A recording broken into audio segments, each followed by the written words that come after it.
The Atlanta Braves didn't make a big splash in free agency this past offseason, but could they be saving up for Shohei Ohtani next offseason? It's not likely with the money already on the books for the Atlanta Braves, but it would be fun to think about and talk about, which is what we're going to do on this episode of Lockedon Braves as we look towards the free agent class next offseason.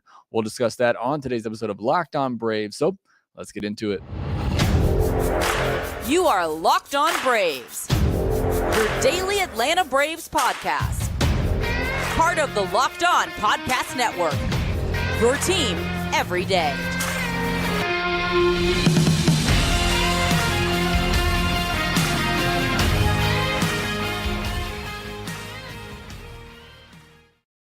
Hey, welcome back to Locked On Braves, part of Locked On Sports Atlanta, where we cover your favorite Atlanta sports teams each and every day. I'm your host, Jake Mastroianni. You can follow me on Twitter at Shortstop Ball. Also, make sure you check out my website, shortstopball.com, to see some of my written work and some of my other work as well outside of the Atlanta Braves. Make sure you follow the podcast on Twitter at LockedOn_Braves. Send in any questions, comments, or feedback that you have for the podcast. Subscribe to us on YouTube if you're new. If you're watching this video, please hit that thumbs up button as it does help the show a ton. Thanks as always for making Locked On Braves your first listen of each and every day. We are back to 5 days a week. The offseason is pretty much over at this point. We are gearing up for the 2023 season, but before we do that, I wanted to look ahead to next offseason and some of the free agents that will be out there, including Shohei Ohtani, and then some other outfield options that could be available if there's still that glaring hole in left field. Before we get into all that, though, I want to remind you that today's episode is brought to you by FanDuel Sportsbook, the official sportsbook of Locked On. Make every moment more. Visit FanDuel.com/LockedOn today to get started. As mentioned on today's episode, we're going to be looking at the free agent class for after the 2023 season. So next offseason, we saw a lot of big free agents go this past offseason. It was especially for the shortstop market. We saw a lot of big free agents signed for big money, long-term contracts. But it's going to be another very strong class next offseason as well. Before we talk about some of those names, though, I want to briefly touch on what the money situation could look like for the Braves next offseason. Most have the Braves with already $120 million guaranteed in contracts next season. So they're already at a pretty big starting point. And then there's a potential for $50+ million in contract options if they pick up all the options they have for the 2024 season. And then they have a projected $66 million in arbitration players. That alone, if they picked up all the contract options, if they keep all their arbitration eligible players, you're already looking at a payroll of $230 million for the 2024 season, which you would think doesn't leave a lot of room for a major signing this year. And hopefully you haven't put too much cold ice water on this podcast before it even begins, but really hard to see them making a major splash next offseason unless you can cut some of the money from the team. And it's possible they do that. You look at some of the team options. Charlie Morton has a $20 million team option. Certainly if, he could decide that he doesn't want to come back and just tell the Braves, he's ready to retire. That's certainly possible. It's also possible that he just doesn't get all the way back this upcoming season and looks more like the Charlie Morton of 2022, in which case I really doubt the Braves pick that option up. Eddie Rosario said to get $9 million, even if he's an average player this year, which I think he can be. I don't see them picking that up. Travis d'Arnaud has an $8 million option. I actually do see them picking that up as long as he's healthy. Colin McHugh, I see them picking up his $6 million contract option, which also has a $1 million buyout. Kirby Yates' $5.75 million contract option has a $1.25 million buyout. Unless Yates just really bounces back this season, I would not be surprised if they don't pick that up. Orlando Arcia has a $2 million contract option. I can't imagine they don't pick that up, again, with the lack of middle infield depth that they have. And he is just it seems like a great teammate, good clubhouse guy, and solid bench player in that role. Now, they have potentially 16 arbitration-eligible players next year. And just quickly looking at the list, I'd say there's probably 10 of those players that won't be around next season. However, Max Fried will be in the final year of his arbitration. He's likely to get 17, 18 million. Mike Soroka, believe it or not, will be in his final year of arbitration. And assuming he has a decent season, probably makes 5 or 6 million. So, we're already in the 20 million range right there. AJ Minter in the final year of his arbitration status, he likely gets around 7 million. So we're up to 30 million that we know of in arbitration players. Kyle Wright and Anderson will become eligible for the first time, so they'll start making some significant money as well. So you're looking at still probably close to $40 million in arbitration that you're going to have to pay.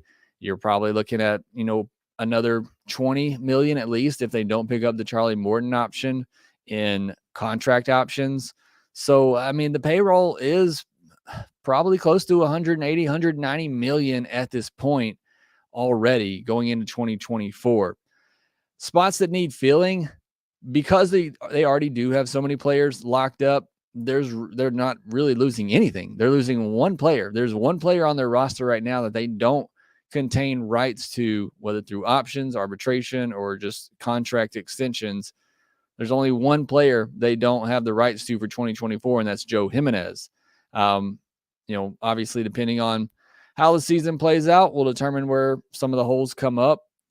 I'm expecting there's still going to be a hole in left field. I think that's still going to be the glaring hole unless a big trade's made during the season. Hopefully, shortstop will no longer be a hole, and Vaughn Grissom will take hold of that. Bullpen's always needed, and back of the rotation's always needed as well. But this Braves team, as we've documented, they are well locked up, and most of the positions are already accounted for going forward. So not a lot of offseason work that needs to be done, but there are some big names out here. If the Braves want to make a splash, there's certainly the opportunity to do that, starting with Shohei Ohtani. And it's going to be a fun offseason. And first of all, do I think he goes to free agency? I do. I don't see him signing an extension with the Angels. I see him going to free agency, and I don't know what he's going to get. I'd love to hear your thoughts on this. If you want to leave a comment down in the comment section on YouTube or hit me up on Twitter, let me know, what do you think Shohei Ohtani is going to get? Because this is a unicorn. We don't know. It's a guy entering his prime that is one of the best hitters in baseball. He's one of the best pitchers in baseball. We just haven't seen this in a long, long time. And I really think we're seeing at least a $400 million contract, perhaps even more. Again, with the way money and the years that were given out in free agency last year, I got to think Ohtani's getting 12-year deal. And again, probably $400 million.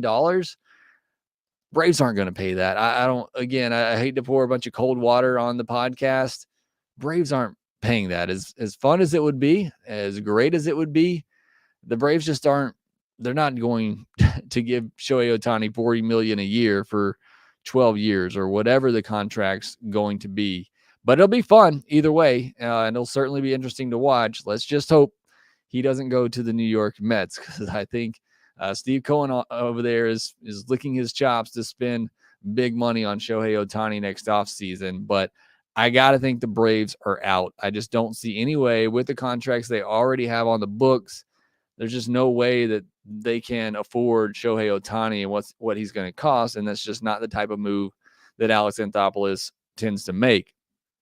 Now, two of the other big free agents that, again, I don't think the Braves will be in on, Manny Machado has a possible, or he has an opt-out, and I believe he stated that he will opt out.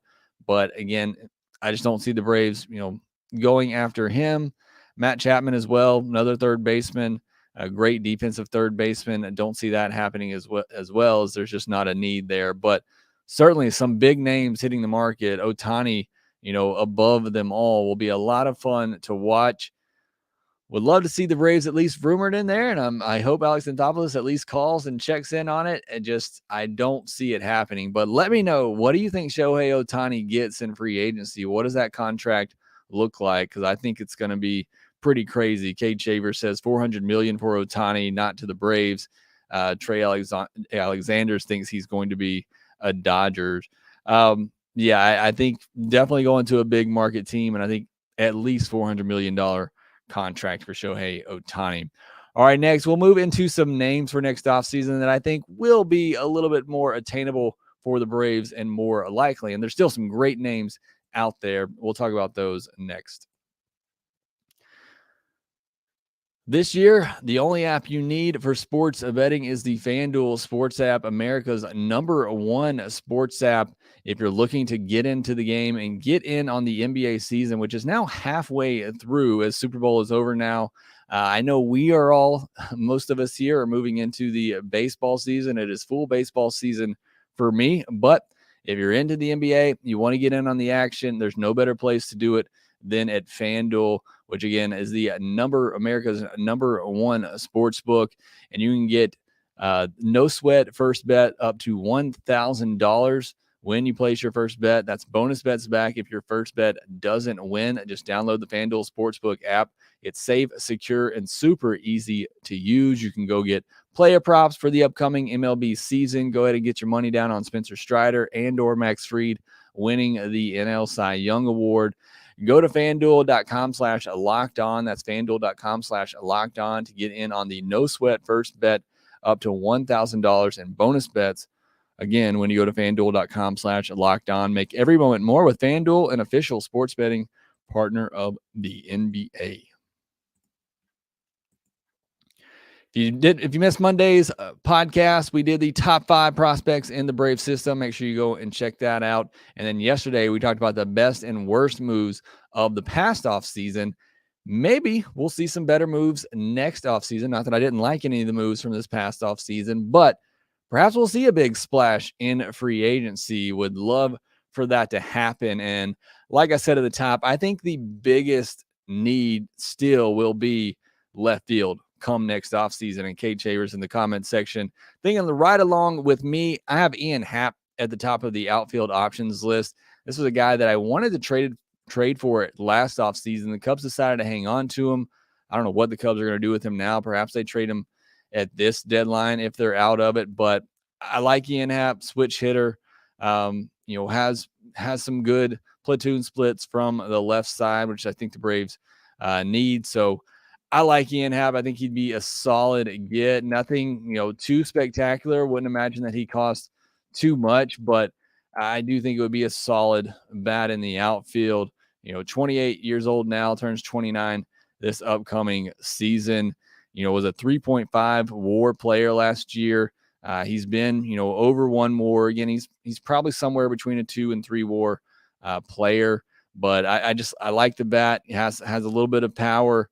A little bit of speed as well, kind of gives you all of that. But I just think Ian Happ would be a solid target for the Braves. Not saying it's my #1 target, but certainly somebody I could see the Braves going after. And he's played multiple positions in his career as well. He's played third base, second base, first base, and all 3 outfield positions. So just has that versatility to his game as well, which is definitely a plus. But some other outfield options: Teoscar Hernandez, Harrison Bader, Joey Gallo, Cody Bellinger. If maybe they have some bounce back seasons, but then again, if they have bounce back seasons, they're probably going to be too expensive for what the Braves would pay. Jock Peterson, a player a lot of you wanted back this year. He will be a free agent this next offseason. Hunter Renfroe and Charlie Blackmon. I know he's getting up there in age, but the guy just hits. Now, maybe he doesn't hit outside of Coors Field, but those are the list of outfielders. Again, I think there's some solid. I skipped over Michael Conforto as well. He has an opt-out, so he could become a free agent. So, again, some solid outfielders there. I like, Happ, Hernandez, Conforto, Peterson, if you were going to go, again, with another kind of platoon role. So some solid outfield names there that could be available for the Braves that probably aren't too terribly expensive. Shortstop options. I hope they don't need a shortstop option. I hope Vaughn Grissom is the answer. But if not, there could potentially be some, or at least one big free agent shortstop available. That's Tim Anderson. He has a team option for $14 million. I got to think that gets picked up. So if not him, Ahmed Rosario is probably the best shortstop available next offseason. A lot of people mentioned him as a trade target for the Braves this offseason, and I didn't love it. I wouldn't love it anymore as a free agent either. Nick Ahmed, could be a possible stopgap, player. Isaiah Kiner-Falefa will also be a free agent, solid defensively, but doesn't give you much with the bat. So the shortstop options are not great. And that's why I, was very clear going into this offseason that the Braves got to figure out shortstop long term, whether that was re-signing Dansby Swanson or, making sure that Vaughn Grissom is that guy going forward. I think they have to shore up that shortstop position because there's just nobody on the free agent market coming up soon that can be that for them. There's nobody else in the farm system that can be up soon that can do that for them. So unless it's going to be through a trade or unless it's going to be Vaughn Grissom, there just aren't a ton of options at shortstop. So yes, Trey Alexander, I'm hoping Grissom can be that guy. And he said he's getting heavily invested in his card. So good luck with that. The DH options next year, I think, are very intriguing. Braves might not have a ton of money to go after a DH, but as I mentioned on yesterday's podcast, I think there's a hole at DH. I think the Braves are throwing a lot of options in there to figure it out, but would certainly love to have a big bopper at that DH position. Rhys Hoskins could be a free agent. Jesse Winker. Josh Bell has an opt-out. He could be a free agent, would be a solid DH, and JD Martinez would be as well. So I think there's some solid DH options there to get some guys that can just mash and put in that DH role. Of course, there is one more year left on that Marcell Ozuna contract, so they will still likely be paying for him as well. Starting pitchers. Now, Braves have a lot of starting pitching depth. That depth can disappear very quickly. They didn't go out, at least to this point, and get a veteran for the back of the rotation, but there could be a solid list of names in the starting pitching market next offseason, led by Max Scherzer, who has an opt-out, Aaron Nola, Julio Urias, Lucas Giolito, Blake Snell, Luis Severino, Tyler Mahle, Frankie Montas, Noah Syndergaard, if he turns things around there in LA, Martin Perez, Sonny Gray, Miles Michaelis, Clayton Kershaw again, Charlie Morton possibly, if the Braves don't pick up his option, Jack Flaherty, Kenta Maeda, Hyun-Jin Ryu, James Paxton. Some other opt-out candidates include Ross Stripling, Marcus Stroman, Sean Manaea, and Andrew Heaney. So a long list of very capable starting pitchers next offseason if the Braves decide that they need to go that route and improve on their starting pitching depth. And I'm not saying that they do or they will, but there will be a solid list of names next offseason. So I like that, if they need to go out and get another starting pitcher, there will be an opportunity to do so. There will be some solid outfielders available. But again, with the money the Braves already have on the books, I just don't know how much they'll be able to spend in free agency next offseason. All right, next, we'll get to a little bit of news from Tuesday. Not a lot to talk about there, and get to some of your comments as well. We'll do that here next.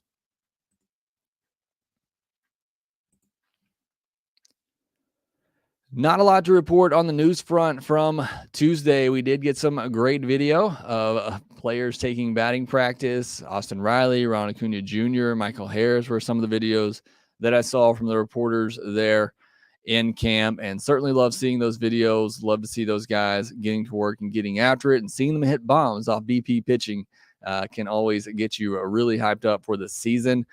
Another bit of rule change. We keep seeing these come in daily. And it looks like because of the pitch clock and when the pitcher's movement starts, that they're really going to start cracking down on balks. This is making me a little bit nervous that we're going to see some oversensitivity to the pitch clock, to players or pitchers starting their windup, and we're going to see a lot of just balls called on pitchers for these violations. And I've been okay with the rule changes up to this point, but now I'm getting a little bit worried that it's going to be a mess, especially to start the season, that we're going to see at bats decided by this. We're going to see games possibly decided by these calls. I'm all for speeding up the action of the game, and I think these rules are intended to do that, and that's their intent. But I don't want it to take away from the actual game, and the seeing, again, outcomes decided by some of these rules just makes me a little uncomfortable and a little weary going into the season. And I see Trey Alexander saying, good thing Jansen is gone. It will be tough for him. Yeah. He's one of those guys that I think this will really impact. Saw a tweet about Luis Garcia and his rocking the baby windup that he has, that's no longer going to be legal. So again, you got to call the rules as they are. I hope this doesn't become a big part of the game going forward, and we really see it again having a significant impact on the game. Mab, if the Braves are ever going to spend big money on a player, I hope it's Ohtani. Do you have any faith in the Braves going after Showtime? I want him so badly. I don't have any faith in the Braves going after Shohei Ohtani. Would I love it? Absolutely. But again, we're talking about 12-year deal, maybe close to $40 million a year, probably at least somewhere around $35 million a year. I don't know. We haven't seen a player like this. I don't know what a contract is going to look like for him, but I just don't see it happening. I don't see the Braves being able to afford that or being willing to go in that long of a contract. But hey, maybe there's, a little bit less risk involved, because if things don't work out as a pitcher one day, then you just turn him in to an everyday hitter, or vice versa. If he loses with the bat, then maybe he just focuses primarily on pitching and you have that to fall back on. But I just don't see it happening. Jordan Griffey says Hunter Renfroe and Ian Happ top my list. Winker is interesting too. I like all of those names. I think they could be some big bats that the Braves could add. Mab says, I think Ohtani can actually play left field because he played right field this season. Ohtani in left field when he isn't pitching shouldn't be too much of a strain. It's only on days he doesn't pitch. I think if you were going to play him in the field, you'd have to give him an off day probably before and after he pitches, or else you're going to wear him out trying to do all that. Cade Shaver says Braves should have traded for Happ at the deadline. I agree. The Grossman deal ended up being fine, but I think the price was just too high from the Cubs on Ian Happ from everything that I heard. Let's see, a couple more in here. Appreciate the comments. Happy Valentine's Day. Thank you so much for those who stuck around in chat to do this live with me. Hines says, what are our options to replace Riley or Matt if one of them gets hurt? Not really in any internal stopgaps. It made me feel better to sign a Luke Voigt or Moustakas just in case. Yeah, I think that's a great point. Arcia is probably the answer for third base. I know he did it for a short time with the Brewers. It's not great, certainly, and that's been one of my biggest,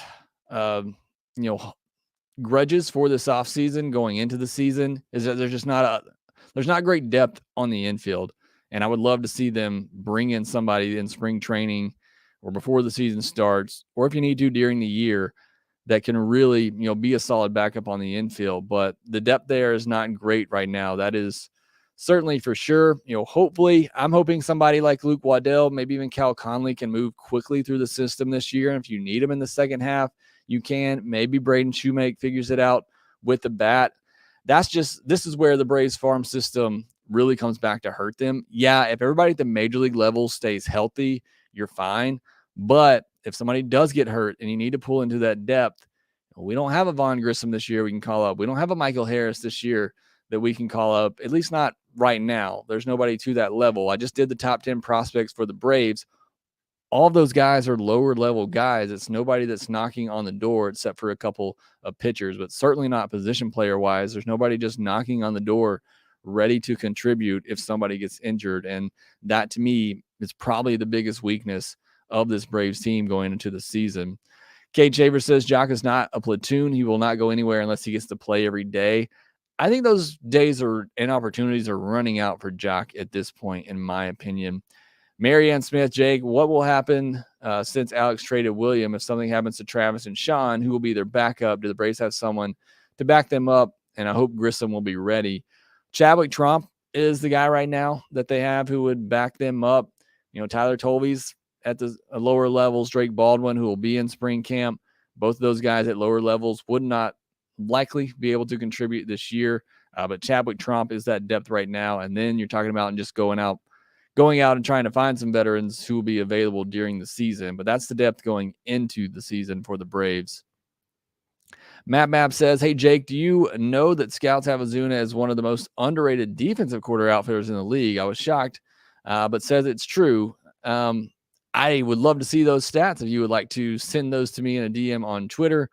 I just don't think that's true at all. He is one of the worst defensive players in all of baseball and should never see the field again, in my opinion. But if you want to send me those stats, please do so. Kate Shavers, no, they don't. Our lack of depth hurt us against the Phillies and maybe hurts us again this year. I don't know that a lack of depth was a problem against the Phillies. I think, look, Braves just ran into a hot team, and that happens. And I think the Braves had kind of gotten worn out chasing the Mets, but I don't want to rehash all that again. Mab, I can't believe what Boston paid Jansen. They were spending. Boston's a weird franchise right now, in all honesty. Husassin says, do you know of any other pitchers that are free agents when Max Fried becomes one that could possibly lower cost replacements as a 2 or 3 starter? Haven't looked right now, so I can't say at the moment, but there's always those guys that you can find, those middle of the rotation type of guys that'll be available. But my hope is that, Spencer Strider becomes an ace. Kyle Wright becomes a 2. Ian Anderson figures it out, and he's a 2 or a 3. And then one of these other guys, Jared Schuster, Bryce Elder, Dylan Dodd, they become a solid back of the rotation guy, and they fill in that rotation once Max possibly leaves in free agency, hoping he doesn't. And Cade, yeah, I did see Jock's stats from last year. He had a great hot start and then cooled off and then got injured again. My opinion, but I think he's more of a platoon player. I think he always kind of has been. Now he's on the good side of a platoon, so he's going to play a lot, but in my opinion, he's not an everyday player. Husassin also says, there competition between Jackson Stevens, Nick Anderson, and Jesse Chavez for the long relief role? If so, who makes it on the opening day roster? I would throw Nick Anderson into that competition. I think the competition for the long reliever role is between Stevens and Chavez, and I'd give the edge to Chavez at this point. Gucci says, hello, I'm new. Thank you for joining. Appreciate you being here.